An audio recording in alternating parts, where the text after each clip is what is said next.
Ethan, yeah, you've said that you weren't really sure if superhero work and villainry was in the cards for Are you, you in a and sauna right and now? here you are. Mm. Why was that something you weren't certain of, and what changed?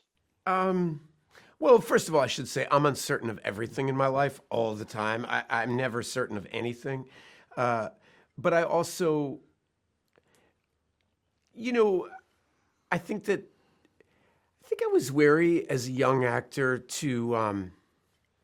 I've always been super skeptical of overacting, and I often find villains actors get forced into I wouldn't think mustache that. twirling. No, you wouldn't think so. No, yeah.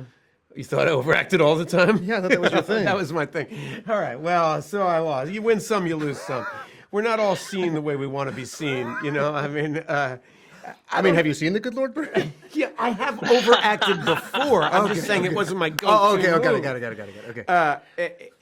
It's I can't work with him. This can't go on. I'm never certain of anything. Unfortunately for me, I like to pick other actors that I like to work with, and I made the mistake of picking him. All right, so Oscar, there's a strong theme of mental disease in this show, and the world Well, we and live that's in, an maybe obvious especially thing for America. him. Yeah. You know, when got a I think of problem. mental illness, I think of Oscar Isaac, and that's why he was the perfect choice. Well, you do. I'm trying to make a serious point here. Sorry, go. Me too. You should see my medicine You see cabinet. people who struggle with that all the time and do horrible things, unfortunately, way too often. How do you think the tormented part of your character will kind of resonate with the audience? I think what we try to do is not make it this kind of sensationalized, Jekyll and Hyde thing that we've seen a lot. It's a bit of a cliche. I think we kind of delve into the reason why I think we're all attracted to that idea really is because we all experience that. We all go through different versions of ourselves throughout our life. And even, in our present life, we are different people depending on who we're talking to or where we are.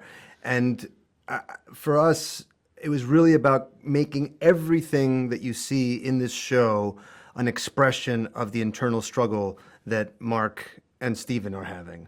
And really using the language of dissociative identity disorder and the process that modern psychiatry has in dealing with that and helping people heal from that. And the way that you heal from that is by integration, not by pushing it away, not by trying to pretend that the other things don't exist.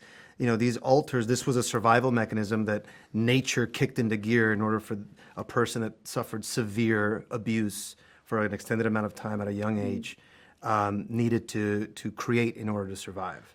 And we've seen You so have to- much. you- sorry, but We've seen so go, much Ethan. of mental illness used as a device to motivate villains. But to see a hero struggling with mental illness is what felt so original and exciting to me. Tell me about entering a huge franchise where the fan groups are, established and they're loud. In what way was that experience new for you, Ethan? I really value new experiences. I mean, it's what makes it scary to jump into because it's a pool that makes a big splash.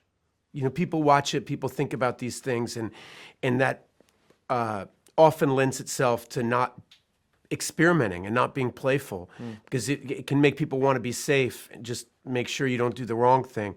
And that's never been helpful in my life whenever I'm trying to just not do the wrong thing. You want to have fun and be playful and be creative. And the combination of Oscar and Muhammad and a story that is fresh. We weren't doing a remake of Moon Knight. This was we could establish our own show with its own personality. And I think that was exciting to the two of us.